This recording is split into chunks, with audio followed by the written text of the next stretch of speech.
collectively as a group, we develop a plan to help prioritize our support for them. So it's when those experts come together that we come up with a great support solution for advisors.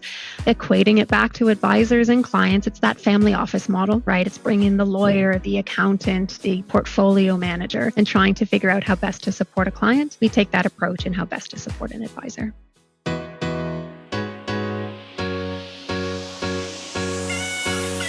Welcome to Knowing Me, Knowing You, the podcast for the future of wealth management. Thanks for being here. I'm Marla Sofer. Money is a tool. It empowers people. Let's dive into how technology is personalizing advice, strengthening connections, and creating lasting impact. If you're an advisor looking to differentiate, a fintech leader shaping the next wave, or a client ready to take control of your financial future, you're in the right place. Let's get started.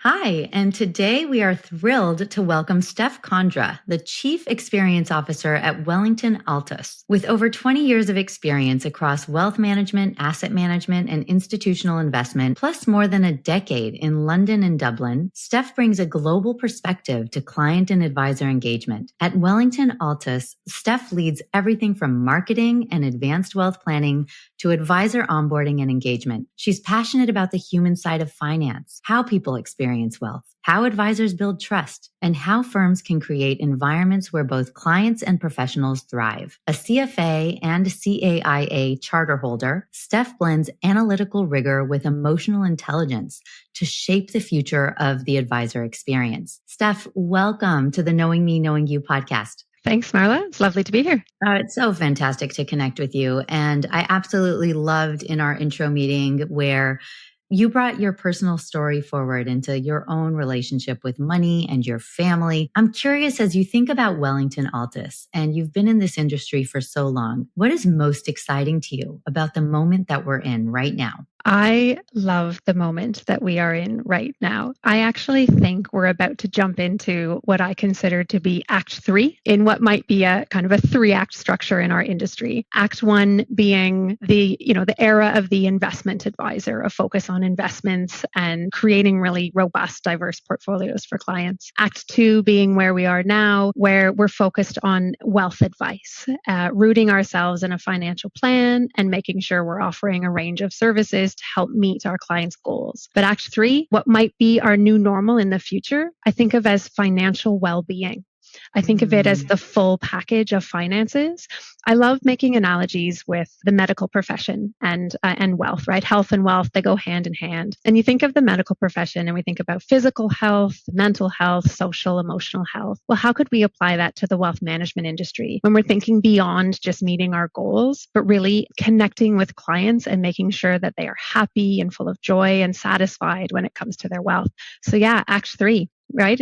We're on the doorstep and about to jump into it. I love it. And it feels like we're in a moment right now in the world where holistic medicine and the way that we look at medicine just as a tool for entire well-being is changing, that the medical practitioners are now also awakening to, wait a second, I should ask you about your mental health and your diet and all of these things that are leading to outcomes that usually haven't been on those checklists. And yeah, exactly. I love the analogy. I feel like the same is happening in money. So how does this transition? You're talking about holistic financial well-being, Act 3, the era of financial well-being. How does this relate to your role and how would you define what you do as Chief Experience Officer? What does that mean to the advisor experience? Are you also looking at the client experience? How are you adapting to kind of this end-to-end approach in this Act 3? And what does that role look like for you? And how do you define success? Sorry, big question, lots of parts.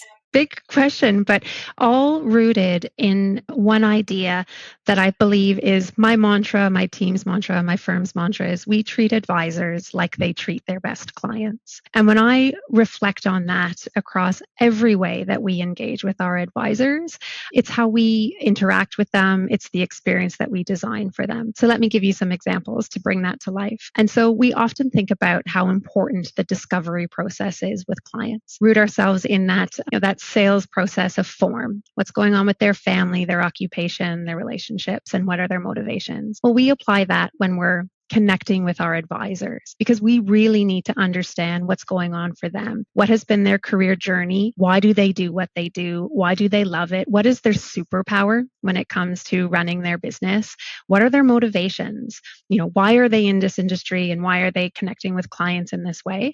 When we understand that, we can create an advisor experience that's similar to their client experience.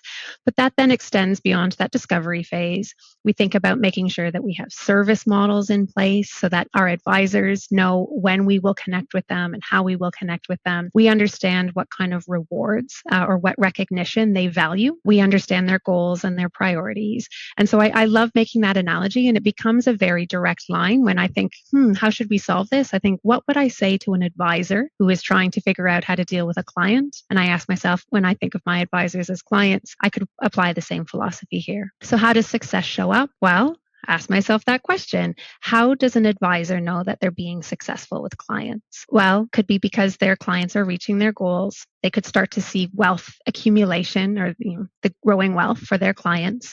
Happy clients might fill out surveys where they say their net promoter score is quite positive, and happy clients might be making referrals to other people. Well, the same can go for advisors. Advisors that are happy and successful are reaching their goals. They're seeing their dreams come to life through surveys, whether the surveys that we're doing or external surveys. In Canada here, we have this industry publication that every year asks advisors to rank their firms. I'm proud to say that Wellington-Altus, 6 years in a row, has been ranked the top rated investment brokerage in Canada. And our advisors are introducing us to some of their colleagues that they've worked with in the past to say, hey, you should work here. But Marla, there's one other element that I would want to point out, and it's not data, it's not numbers, it's the feel. It's the culture, right? How do we know that we're getting it right with advisors? Is the way that we interact with them. It's when I can call them and have a tricky conversation or deliver a difficult message and the advisor understands where I'm coming from. It's where they wake up in the morning and maybe a system isn't working and they're not yelling and screaming and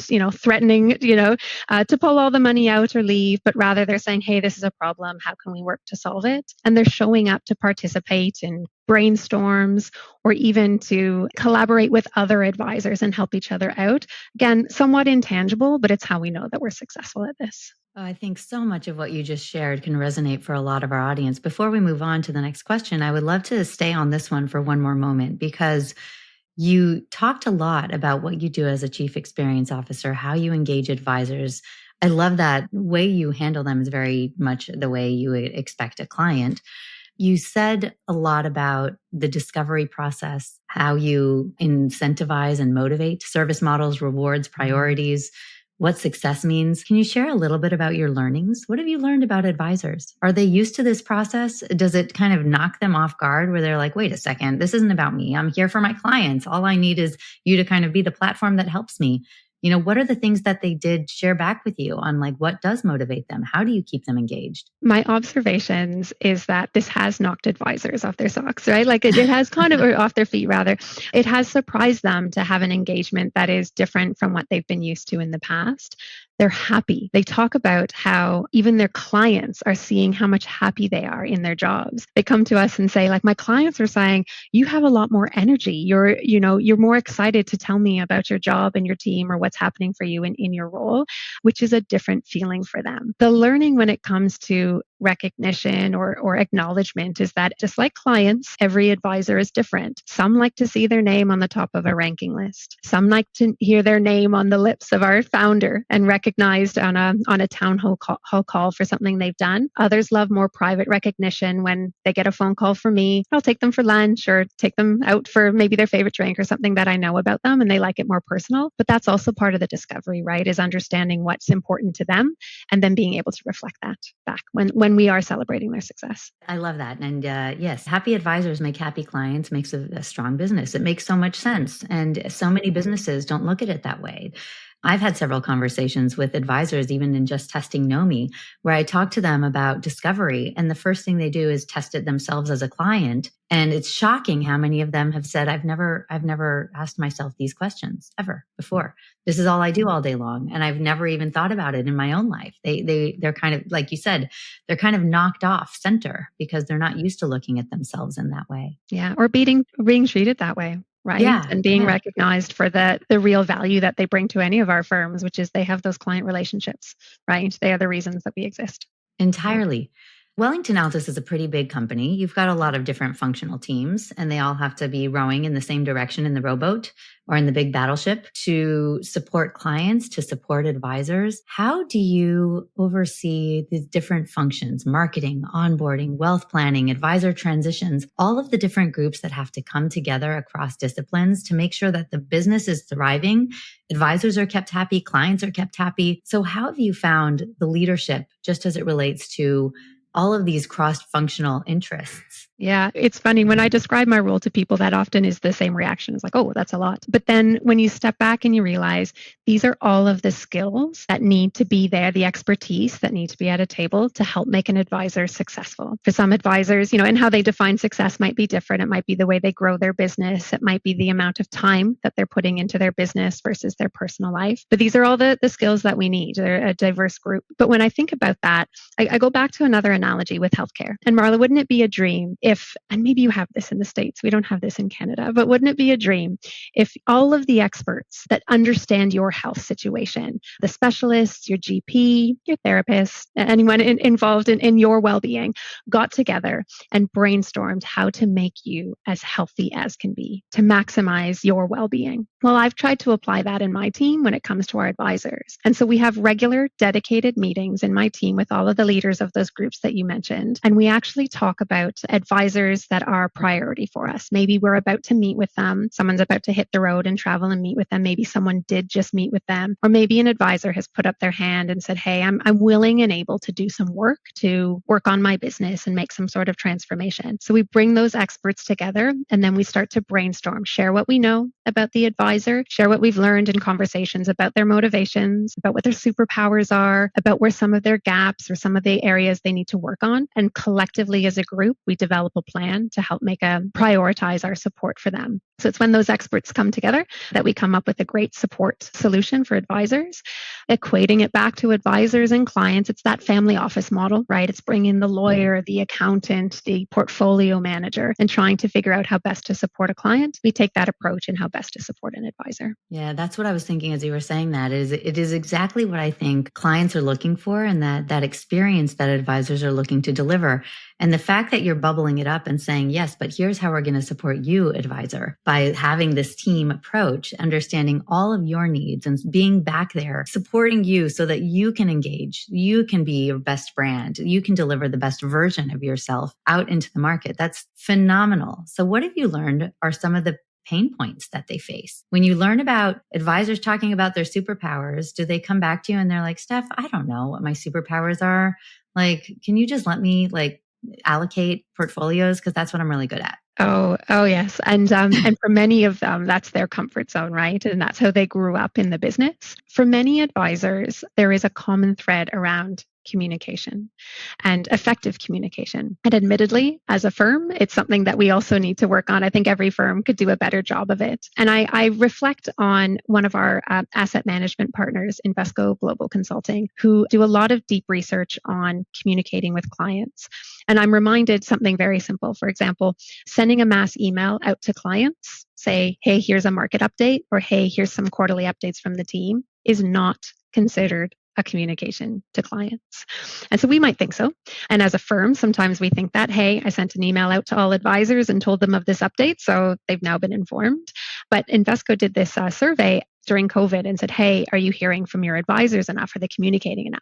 They asked advisors said, absolutely, weekly. We're providing weekly updates, right? They asked the clients and they're saying, no, haven't heard from my advisor at all, because they don't consider that a form of communication. And so it's trying to help our advisors and help our firm understand different needs of different people when it comes to consuming information. Some do actually like to read an email. Personally, I spend my 45-minute commute in the morning reading my emails or my little catch-up folder. Others, though, need face-to-face time, right? Some others are, I'm going to drop you a text, and if you have 5 minutes, let's catch up. Everyone has a different way of consuming and or taking in this information. It's understanding the preference and then being able to adapt your service model to be able to respond to that. It's difficult to scale that. Technology helps, but in a way that when you put in the effort and the investment in that, it certainly does have an impact.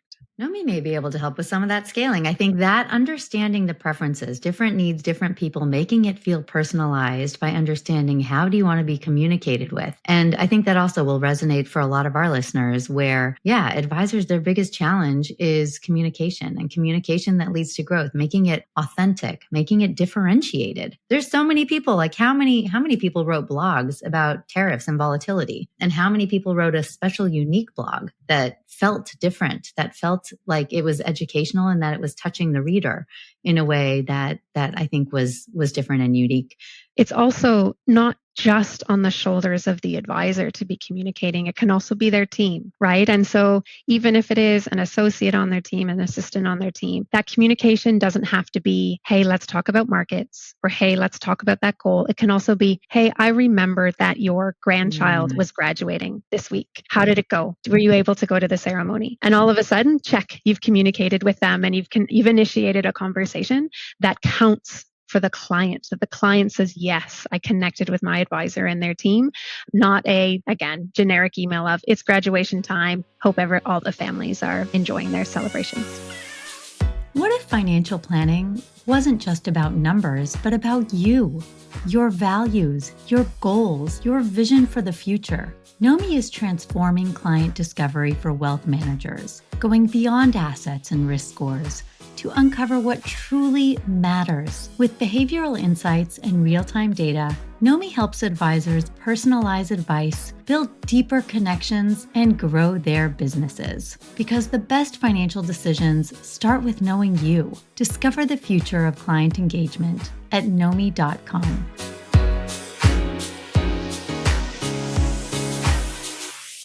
So it sounds like so much of this comes back to the discovery. How much data is in the bank that you can then call up again?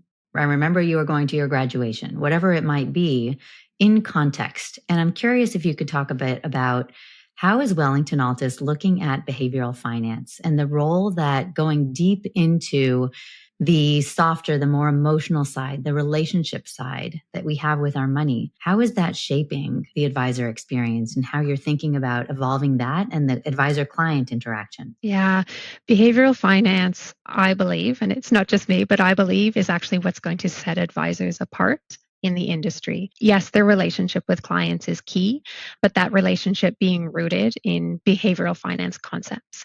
Now, I say it's not just me who believes this. Russell Investments every year does this fantastic value of an advisor study. Every year it comes out, I like to look at it. This past year, I think they said in the US, the value of an advisor is almost 5%. So what does that mean? Clients that work with advisors could see improved outcomes for themselves, 5% more than if they were not working with an advisor. But Russell does this great deep dive of, well, what goes into that extra value? Well, yes, tax considerations, planning, asset allocation decisions are part of it, but 50% of that value is the behavioral coaching that an advisor provides to their client. That is staying investments when markets get a little bit invested, when markets get a little bit wobbly. It's focusing on their goals and the outcomes that they want and not being tempted by the news, by herd mentality, by recency bias, all of those pieces. And so it's so key for an advisor to educate themselves on these concepts, be aware of what that could mean for clients, but also then be aware of what that could mean for them and how they are giving advice. So I like to use an example. This is a client experience, but then it also applies to advisors. It's the story of my mom and the peanut butter, right? And so my mom, fantastic grandmother, I have a young son, and my son went through the phase where it was great to have peanut butter in the house because one day he liked something and then he didn't, eggs, tomatoes, cucumbers, but peanut butter was consistent. And we'd show up to her house and she didn't have any peanut butter. I'd be like, Mom, where's the peanut butter? And she's like, Steph, she calls me Stephanie, but she said, I know that in the past I've paid $2.99 for peanut butter. So I am waiting for it to be on sale when I can buy peanut butter again for $2.99. And I said to her, Mom, I don't know that peanut butter will ever be $2.99 again. There's inflation, right? Like there's many reasons why the cost of peanuts and peanut butter are going up. It'll never be that way. Just buy the peanut butter. I then told her about this idea of anchoring and this idea of remembering something and not being able to move off it, to be able to make a financial decision and a decision that makes your grandson happy. But I told her about this idea of anchoring. I needed to educate her on it. She needed to be aware of it. I needed to give her some information about this is now the cost of peanuts. This is now the cost of, food and inflation. And then I had to give her some time to understand and reflect on what this meant. Finally, we showed up and there was peanut butter in the house. Well, I think about that with our clients and how we help them with anchoring, right? Of I'm going to sell my business when it's worth this, or I'm going to wait until markets are at a certain level before I do X or Y. But also on the advisor experience. Advisors also reflect fondly and are tempted to anchor not just in markets, but in the good old days, at a time when the industry was maybe easier for them to navigate because there were different regulations in place, different requirements around policies, different technology that they were or weren't using. And so they can look back fondly. And it's also helping advisors to understand if they're anchoring those behavioral finance tendencies, unpack it, peel the layers off of that to understand what they were really fondly remembering, and then trying to reflect that back in the way that we're supporting them in our business.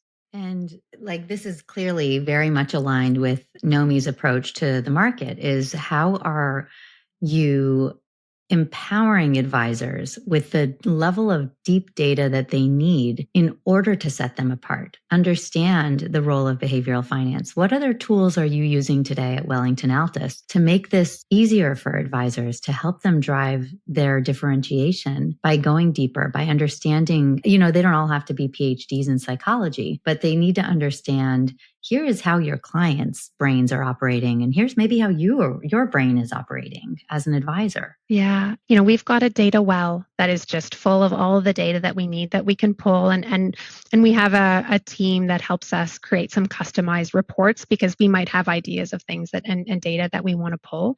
But admittedly, I think there is so much more. The work that you're doing with Nomi, right? There is the stuff that we have internally on our clients, but I get curious about the information about our clients that maybe isn't held because of what we can observe within their investment portfolios or within our wealth relationship that we might be able to start to pull in to understand clients.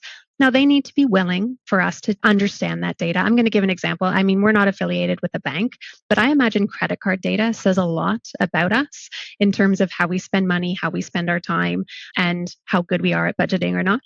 Wouldn't it be interesting to be able to look into those insights and be able to understand our clients a bit more, to be able to give them better advice? I'd love to be able to understand how our clients and advisors are spending their time so that we can give them better insights into their money and how to maximize their wealth and their well-being.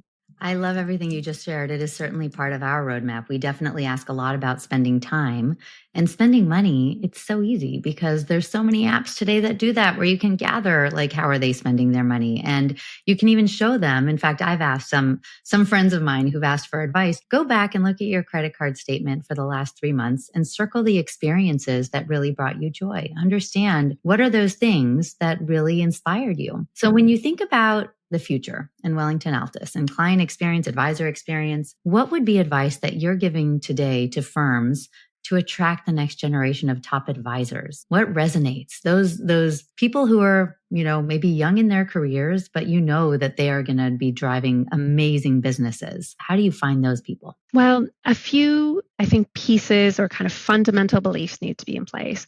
One is that becoming an advisor today is different than it was in the past. It used to be very much about the rookie class. Come in, see if you can build a business on your own. And if you're successful over 5 years, congratulations, you're an investment advisor. But the success rate there was just so low. The perspective we take now is, first of all, come and join a top performing advisor. Learn from the best. You don't have to do it on your own. You can start to build a business while supporting and learning from some of the most successful advisors in the business. And that you're not alone is also a message of we have communities of advisors that come together to share best practices, hold each other accountable, and be able to share their goals and concerns and challenges. Used to be, for us anyway, that advisors could come in person and create these connections through their training courses. That's happening less and less, but we can do this virtually and we can connect advisors that way.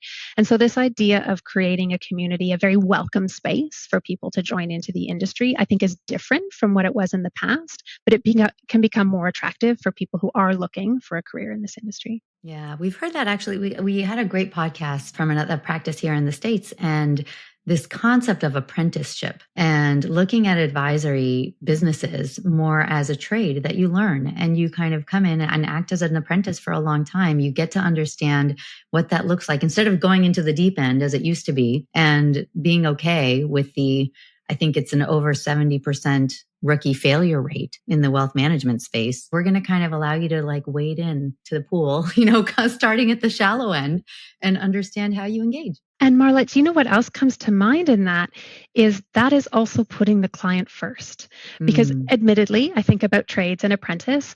Do I want the apprentice electrician, or rather someone who's not apprenticing but trying to do electricity on their own to come and fix my house? No, right? Same with managing my money. I would love someone to learn alongside an expert how to manage money, how to do planning and find the right solutions for me, so that then when they are on their own, they've had that moment to be able to have that mentorship. I like that analogy of the apprentice. Yeah. It goes to your analogy of a doctor as well. If you're not next to that seasoned doctor that's going to make sure you do this right, then frankly, don't touch too much anything risk related to my health. Too much risk. Yeah. What is one instance? You shared the fantastic and really resonant story about the peanut butter and your mother and your son. Is there an instance in your life, personal to you, or a conversation you had that changed your personal relationship with money? Yeah, I mean, this is personal, and it's certainly sharing something. I have a dear friend of mine that lives in the UK, and was chatting with her about money. She struggles not to create wealth, but to maintain it, right? And she's like, "Oh, Steph, I just can't budget," or I do a budget and I can't stick to it. And she had this aha moment a few years ago, at early 40s, where she was diagnosed autistic and ADHD. And she said to me, "Steph, I finally understand my relationship with money. It explains my relationship with money." I was like, "What do you mean?" And of course, then I go down this wonderful path of trying to understand that more, and my own relationship with money and spontaneity and how I spend. And there is a clear link, right? People who are, autistic, ADHD, on that spectrum, neurodiverse, tend to struggle with maintaining budgets, or they might save for a long time and then all of a sudden spontaneously spend it all on a trip one night, and all of those goals and stuff go away. And so I reflected on that and just thought about my own family, my own way of spending money. And I thought I wish that there was more education around that, because while perhaps there are some billionaires in the world, high profile billionaires in the world, who make spontaneous decisions with money and lose billions of dollars overnight in their spontaneous decisions, there's so many more people, in North America and Canada and in the US and the world, who would certainly benefit from good guidance if they were able to disclose to their advisor some of their challenges in life that then could be applied to how we help them manage their money. Oh, what a beautiful answer. I am so grateful to you, Steph, for sharing your insights, your passion. I've learned so much out of this conversation. What I loved and what resonated the strongest for me is treating your advisors as clients and really creating an advisor experience, recognizing that they are your clients. You're building a business for which you want them to be engaged and delighted and happy. Happier advisors drive stronger businesses. It's true for any employee in any business around the world. And what you're doing is creating meaningful experiences in wealth management for both sides, for the providers and for the beneficiaries. Both are beneficiaries because you're giving them purpose and meaning. Your blend of global experience and strategic thinking and empathy is shaping a much more human approach to financial advice. It's much more effective. I want to go back to what you said at the very beginning. We're entering Act 3. That's so much more focused on holistic well-being. Where can our listeners learn more about you and Wellington-Altus or connect with you? Oh, great. Well, Find more about Wellington-Altus at wellington-altus.ca. And myself, best to connect with me on LinkedIn, Steph Condra. I think I'm the only one there, and I'm always happy to connect there and start a conversation through those messages. Oh, fantastic. Thank you so much. For our listeners, what does a great experience design mean for you in wealth management? If you're an advisor, what can you take from this conversation about trying to find your own happiness and looking at that as the antidote or the tool that you're using to create better client experiences? Drop a comment, send us a message with your take. Steph, thank you so much for joining us today. Thanks, Marla. Thank you for joining us on the Knowing Me, Knowing You podcast. If you enjoyed this episode, share it with someone who needs to hear it. And don't forget to subscribe, rate, and review. Your support helps us bring more transformative conversations to you. Until next time, keep discovering, keep growing, and remember, you're in control of your own financial story. Follow us for more conversations on financial confidence, self-discovery, and the future of money.